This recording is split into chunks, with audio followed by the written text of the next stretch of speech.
Hello students, welcome back to Diya coaching classes. आज हम 15 जुलाई 2026 की मोस्ट इंपॉर्टेंट करंट अफेयर को कवर करेंगे। अगर आप लोग भी किसी भी कॉम्पिटिटिव एग्जाम की प्रिपरेशन कर रहे हैं और डेली करंट अफेयर कवर करना चाहते हैं तो आप हमारे चैनल को फॉलो कर सकते हैं, सब्सक्राइब कर सकते हैं।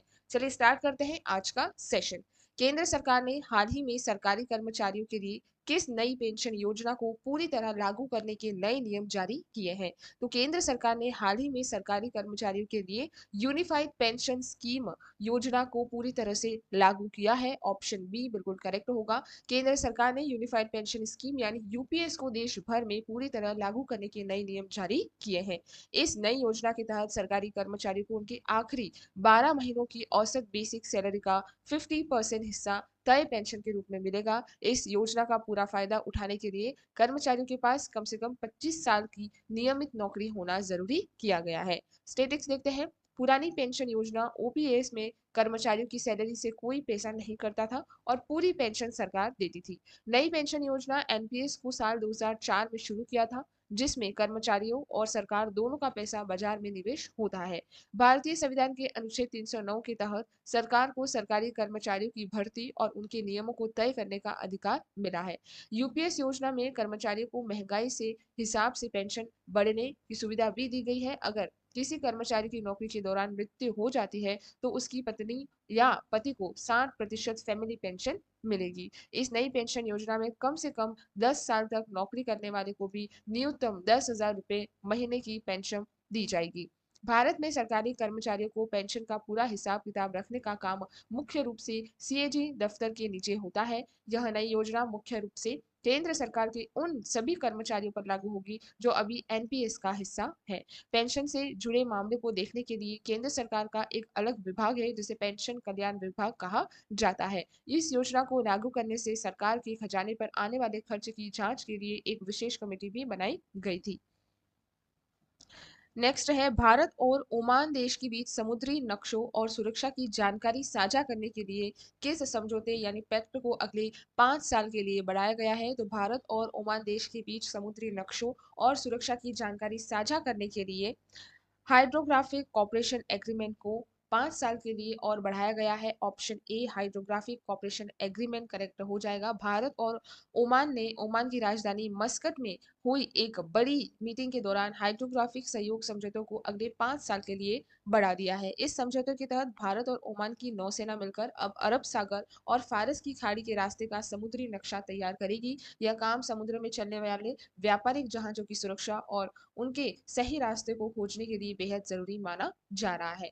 हाइड्रोग्राफी विज्ञान की वह शाखा है जिसमें समुद्र, नदियों और उनके पानी की गहराई तथा नक्शों का अध्ययन किया जाता है। ओमान देश की मुख्य राजधानी का नाम मस्कट है और यह देश अरब प्रायद्वीप के पूर्वी कोने पर स्थित है। ओमान की खाड़ी और फारस की खाड़ी को आपस में जोड़ने वाले पतले समुद्री रास्ते को स्ट्रेट ऑफ हॉर्मुज कहते हैं। स्ट्रेट ऑफ हॉर्मुज को दुनिया के तेल व्यापारी के लिए सबसे संवेदनशील और महत्वपूर्ण चौक पॉइंट माना जाता है। भारत सरकार ने हिंद महासागर के देशों की सुरक्षा और विकास के लिए साल 2015 में सागर नीति शुरू की थी। सागर का पूरा नाम security and growth for all in the region है। ओमान पहला ऐसा खाड़ी देश है जिसके साथ भारत ने साल 2008 में एक मजबूत रणनीतिक साझेदारी स्ट्रैटेजिक पार्टनरशिप शुरू की थी। भारत और ओमान की सेनाओं के बीच होने वाले प्रसिद्ध जमीनी युद्ध अभ्यास को अल नजाह कहा जाता है।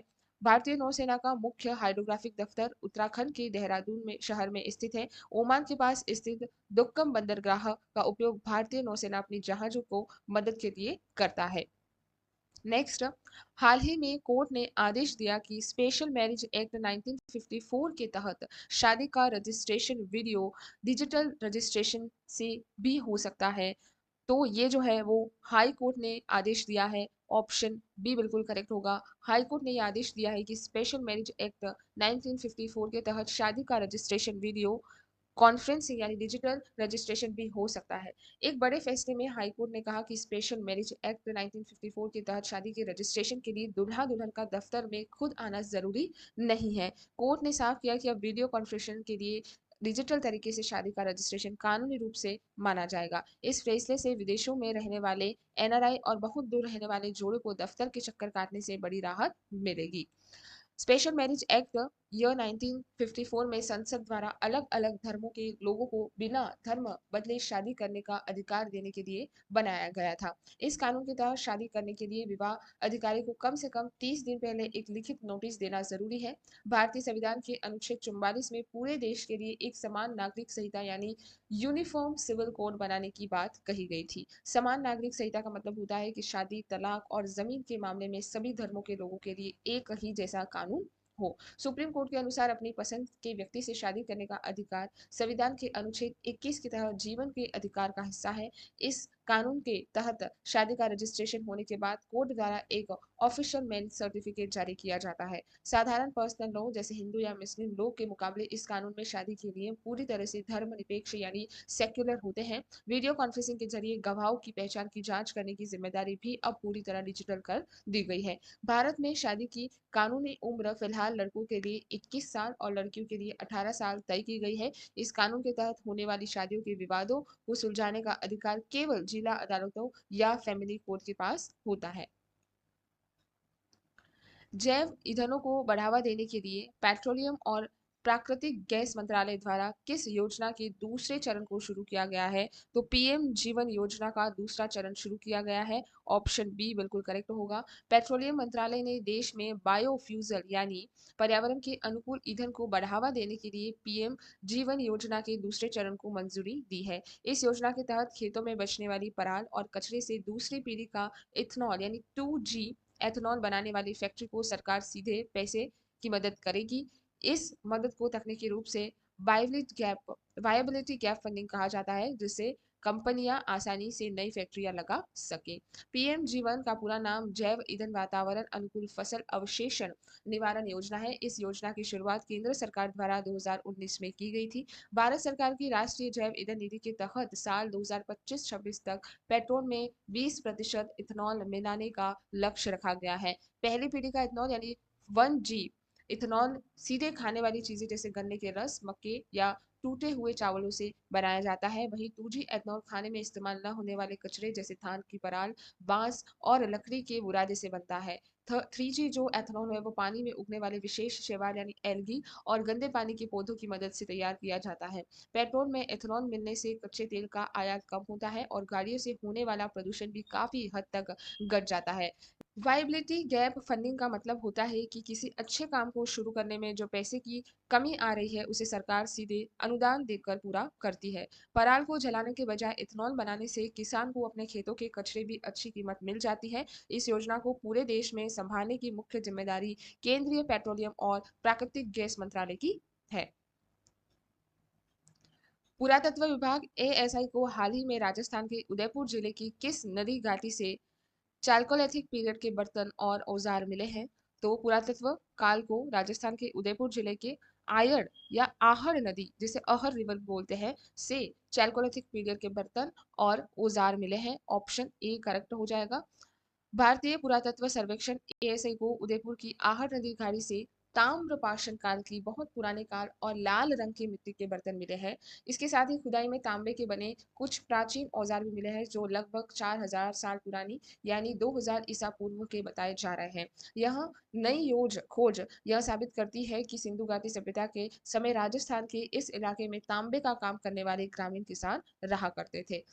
चैल्कोलिथिक एज इतिहास का वह समय है जब इंसानों के पत्थर के साथ साथ तांबे यानी कॉपर धातु का इस्तेमाल करना शुरू किया था। मानव इतिहास में इंसानों द्वारा सबसे पहले खोजी गई और इस्तेमाल की गई धातु का नाम तांबा यानी कॉपर ही है। राजस्थान की इस पुरानी संस्कृति को इतिहास में आहर बनास संस्कृति यानी अहबनास कल्चर के नाम से जाना जाता है। आहर नामक जगह को पुराने समय में तांबा पिघलाने के बड़े काम के कारण तामबत्ती यानी तांबे वाली जगह भी कहा जाता था। यहाँ के लोग पक्की हुई ईंट के बजाय पत्थरों और गारे से बने हुए साधारण घरों में रहा करते थे। मध्य प्रदेश का नवदोती और कायथा भी भारत की बहुत प्रसिद्ध ताम्रपाषाण कालीन संस्था स्थल माने जाते हैं। दायमाबाद ताम्रपाषाण काल का एक बड़ा ठिकाना था जहां से कांसे का बना एक प्राचीन रथ मिला था। सिंधु घाटी सभ्यता एक शहरी सभ्यता थी जबकि ताम्रपाषाण काल की ज्यादातर संस्कृति पूरी तरह से ग्रामीण यानी रूरल स्वभाव की थी। अहड़ के लोग मिट्टी के बर्तनों को सजाने के लिए उन पर सफेद रंग से सुंदर ज्यामितीय लाइन और डिजाइन बनाया करते थे। एएसआई का मुख्यालय काम देश भर में छिपे ऐसे पुराने इतिहास की ठिकानों की खोज और उनकी सुरक्षा करना है। Reserve bank of India RBI ने बैंकों में होने वाले ऑनलाइन फ्रॉड और फर्जी खाते को रोकने के लिए कौन सा प्रोजेक्ट शुरू किया है? तो उन्होंने प्रोजेक्ट म्यूल हंट को शुरू किया है। ऑप्शन ए करेक्ट होगा। आरबीआई ने देश के सभी सरकारी और प्राइवेट बैंकों के साथ मिलकर फर्जी बैंक अकाउंट को पकड़ने के लिए प्रोजेक्ट म्यूल हंट शुरू किया है। साइबर अपराधी अक्सर सीधे सीधे या गरीब लोगों को पैसे का लालच देकर उनके नाम पर फर्जी बैंक खाते खुलवा देते हैं, जिन्हें म्यूल अकाउंट कहते हैं। इस प्रोजेक्ट में नए आर्टिफिशियल इंटेलिजेंसी यानी एआई टूल्स की मदद से पैसों के लेन देन के तरीकों पर नजर रखकर इन फ्रॉड खातों को बंद किया जाएगा। म्यूल अकाउंट का एक ऐसा बैंक खाता है जिसका इस्तेमाल कोई दूसरा व्यक्ति अवैध पैसे को छिपाने या ट्रांसफर करने के लिए करता है। बैंकों में धोखाधड़ी रोकने के लिए केवाईसी नियम बनाए हैं, जिसका पूरा नाम है नो योर कस्टमर होता है। केवाईसी नियमों के तहत बैंक को अपने ग्राहकों के असली आधार कार्ड, पैन कार्ड और फोटो की सही जांच करना जरूरी रूप से जरूरी है। भारतीय रिजर्व बैंक अधिनियम 1934 के तहत नियमों का पालन न करने वाले बैंकों पर आरबीआई भारी जुर्माना लगा सकता है। गलत तरीके से कमाए गए काले धन को अलग अलग बैंक खातों में घुमाकर साफ दिखाने की प्रक्रिया को मनी लॉन्ड्रिंग कहते हैं। मनी लॉन्ड्रिंग के मामले को रोकने के लिए भारत ने साल 2002 में पीएमएलए नामक एक सख्त कानून बनाया गया था। ऑनलाइन फ्रॉड के पैसे को रोकने के लिए भारत सरकार ने राष्ट्रीय साइबर अपराध रिपोर्टिंग पोर्टल 1913 भी शुरू किया हुआ है। आरबीआई देश की सभी कमर्शियल, ग्रामीण और सरकारी यानी कोऑपरेटिव बैंकों को कंट्रोल करने वाली सबसे बड़ी बैंकिंग संस्था है। प्रोजेक्ट म्यूल हंट के तहत अगर किसी खाते में अचानक बहुत ज्यादा पैसा आने जाने लगता है तो एआई सिस्टम उसे तुरंत ब्लॉक कर देगा। रिजर्व बैंक का मुख्य उद्देश्य देश के आम लोगों के पैसों को सुरक्षित रखना और बैंकिंग सिस्टम पर उनका भरोसा बनाए रखना है। गहरे समुद्र में मिलने वाले खनिजों की माइनिंग के नियम तय करने के लिए इंटरनेशनल सीबेड है ना इंटरनेशनल सीबेड अथॉरिटी की बैठक किस शहर में शुरू की गई है? तो ये बैठक जो है वो किंगस्टन जमैका के अंदर शुरू की गई। ऑप्शन ए करेक्ट होगा। जमैका देश की राजधानी किंगस्टन में इंटरनेशनल सीबेड अथॉरिटी की एक बहुत बड़ी मीटिंग शुरू हुई, जिसमें गहरे समुद्र में खुदाई के नियम तय किए गए हैं। भारत इस मीटिंग में बहुत ध्यान से भाग ले रहा है, क्योंकि भारत को हिंद महासागर के गहरे तल की कीमत खनिज निकालने के विशेष अधिकार मिले हुए हैं। इस कीमती खनिजों को पॉलीमेटेलिक नोड्यूल्स कहा जाता है। हालांकि पर्यावरण वैज्ञानिक समुद्र के नुकसान से डर से इसका विरोध कर रहे हैं। इंटरनेशनल सीबेड अथॉरिटी एक सरकारी संस्था है जो दुनिया भर के समुद्रों के निचले तल पर होने वाले सभी कामों को कंट्रोल करती है।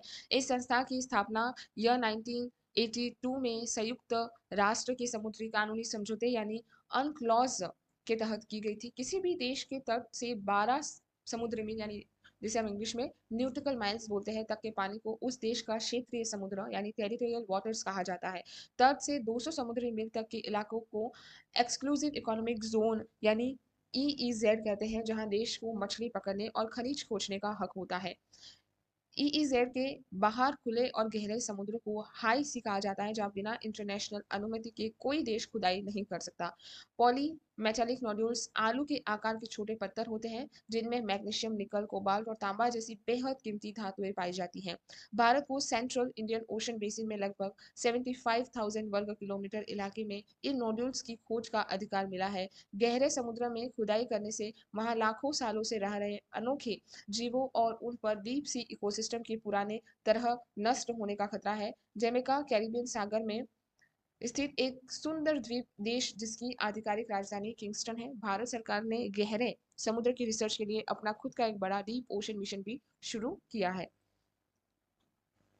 केंद्र सरकार ने ग्रामीण इलाकों में इंटरनेट और 5G या 6G तकनीकों को बढ़ावा देने के लिए यूएसओएफ फंड का नाम बदलकर क्या रख दिया है? तो यूएसओएफ का नाम बदलकर डिजिटल भारत निधि डीबीएन रख दिया है। ऑप्शन ए बिल्कुल करेक्ट होगा। केंद्र सरकार ने नए टेक्नोलॉजी का नाम पूरी तरह से पुराने यूएसओएफ फंड को पूरी तरह बदलकर अब डिजिटल भारत निधि कर दिया है। इस नए फंड का काम सिर्फ गांवों में मोबाइल के टावर लगाना नहीं, बल्कि दूर दराज के इलाकों में 5G 6G की नई रिसर्च या स्टार्टअप को सीधा पैसा देना भी होगा। सरकार ने इस नई निधि को चलाने और पैसे के इस्तेमाल के जुड़ते सभी नियमों को आधिकारिक रूप से जारी कर दिया है। यूएसएफओ का पूरा नाम है यूनिवर्सल सर्विस ऑब्लिगेशन फंड था, जिसकी शुरुआत 2002 में हुई थी। इस फंड में पैसे सभी बड़ी मोबाइल कंपनियों की कमाई पर एक छोटा सा टैक्स लगाकर इकट्ठा किया जाता है। भारतीय संविधान के अनुच्छेद 266 के तहत भारत की सचित निधि यानी कंसोलिडेटेड फंड ऑफ इंडिया बनी हुई है। यूएनएसओएफ अब बनी डिजिटल भारत निधि का सारा पैसा इस संचित निधि के अंदर एक अलग खाते में सुरक्षित रखा जाता है। इस फंड से बिना संसद की मंजूरी से कोई भी पैसा बाहर नहीं निकलता और इसका पूरा ऑडिट सीएजी द्वारा किया जाता है। नए टेलीकॉम कानून के अंग्रेजों के जमाने में पुराने टेलीग्राम एक्ट को पूरी तरह से खत्म करके देश के संचारण नियम को आधुनिक बनाया है। डिजिटल भारत निधि मुख्य रूप उद्देश्य के सुंदर गांवों और आदिवासियों तक इंटरनेशनल पहुंचाकर डिजिटल डिवाइड को खत्म करना है। इस निधि के पैसों का उपयोग देशों की ही मोबाइल फोन के पुर्जे और नई टेक्नोलॉजी बनाने वाली घरेलू कंपनियों की मदद के लिए भी होगा। यह पूरा फंड मिनिस्ट्री और कम्युनिकेशन के तहत आने वाले टेलीकॉम विभाग की देखभाल में काम करता है। भारत में इंटरनेट क्रांति को मजबूत करने के लिए चलाई गई भारत नेट योजना भी इस फंड के पैसे मिलते हैं। Wild life institute of India की रिपोर्ट के अनुसार देश के टाइगर रिजर्व के लिए कौन सी विदेशी घास या खरपतवार यानी इन्वेसिव वीड्स बड़ा खतरा बन गई है। तो जो लेटिना कैमेरा जो होता है ना, वो सबसे ज्यादा खतरनाक बन गई है टाइगर रिजर्व्स के लिए। ऑप्शन ए लैटिना कैमेरा करेक्ट होगा। Wild life institution of India की नई रिपोर्ट में चेतावनी दी गई है कि देश के कई टाइगर रिजर्व का 40% से ज्यादा हिस्सा लेटिना कैमरा नाम की घास से भर गया है। यह बहुत तेजी से फैलने वाली एक विदेशी घास है जो जंगलों के लोकल पेड़ पौधे को पूरी तरह खत्म कर देती है। इसके कारण हिरन और सांबर जैसे शाकाहारी जानवरों के लिए खाने की कमी हो गई है और वे भोजन की तलाश में गांवों की तरफ भाग रहे हैं, जिससे इंसानों और जानवरों में टकराव बढ़ रहा है। ऐसा बाहरी या विदेशी प्रजातियां जो किसी नए इलाके में आकर वहां के मूल पेड़ पौधों या जीवों को नुकसान पहुंचाकर तेजी से फैलती है, उन्हें इन्वेसिव एलियन स्पीसीज कहते हैं। लोटेना कैमरा मूल रूप से दक्षिण अमेरिका का एक पौधा है जिसे अंग्रेज सुंदर फूलों के कारण भारत लेकर आए थे। जैव विविधता को बचाने के लिए पूरी दुनिया में एक बड़ा समझौता लागू है जिसे कन्वेक्शन ऑन बायोलॉजिकल डाइवर्सिटी यानी सीबीडी कहते हैं। सीबीडी के तहत हाल ही में Kunming Montreal globe biodiversity framework बनाया गया है जिसका एक मुख्य लक्ष्य है आक्रामक प्रजातियों के फैलाव को आधा करना। Wild life institute of India Bharat में जंगलों और वन्य जीवों पर रिसर्च करने वाली सबसे बड़ी संस्था है जिसका स्थापना साल 1952 में हुई थी।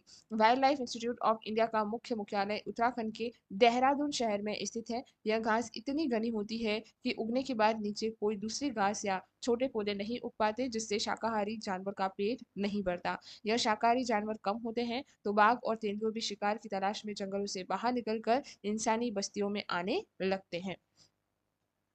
आज का मोस्ट इंपॉर्टेंट क्वेश्चन, भारत में आधुनिक अदालत प्रणाली की शुरुआत करने वाले किस ऐतिहासिक ब्रिटिश कानून यानी एक्ट के हाल ही में 250 साल पूरे होने पर एक बड़ा सेमिनार हुआ।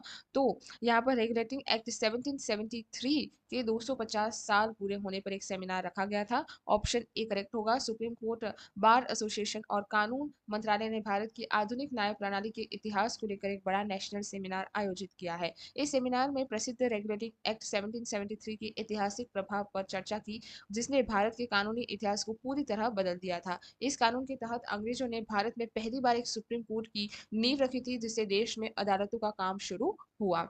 रेगुलेटिंग एक्ट 1773 ब्रिटिश संसद द्वारा ईस्ट इंडिया कंपनी के कामों को कंट्रोल करने के लिए बनाया गया पहला लिखित कानून था। इस कानून के तहत बंगाल के गवर्नर का नाम बदलकर बंगाल का गवर्नर जनरल कर दिया गया था। भारत के पहले गवर्नर जनरल बनने वाले ब्रिटिश अधिकारी का नाम वैरेन हेस्टिंग था। इसी कानूनी के प्रावधान के तहत 1774 में कलकत्ता के फोर्ट विलियम में भारत के पहले सुप्रीम कोर्ट की स्थापना की गई थी। कलकत्ता में बने इस सुप्रीम कोर्ट के सबसे पहले मुख्य न्यायाधीश चीफ जस्टिस का नाम सर एलिजा इम्पी था। इस कोर्ट में मुख्य न्यायाधीश के अलावा 3 अन्य जज भी शामिल हुआ करते थे। इस कानून के जरिए ईस्ट इंडिया कंपनी के कर्मचारी को निजी व्यापार करने और स्थानीय लोगों से रिश्ता या उपहार लेने के लिए पूरी रोक लगा गई थी। बंबई और मद्रास के गवर्नर को भी काफी हद तक बंगाल के गवर्नर के अधीन या नीचे कर दिया गया था। कंपनी को संभालने के लिए ब्रिटेन में बैठी एक संस्था काम करती थी जिसे बोर्ड ऑफ डायरेक्टर कहा जाता था। यह रेगुलेटिंग एक्ट भारतीय संविधान के ऐतिहासिक विकास यानी हिस्टोरिकल बैकग्राउंड को समझने के लिए सबसे पहला और जरूरी मील का पत्थर माना जाता है। आज यहीं पे समाप्त करते हैं।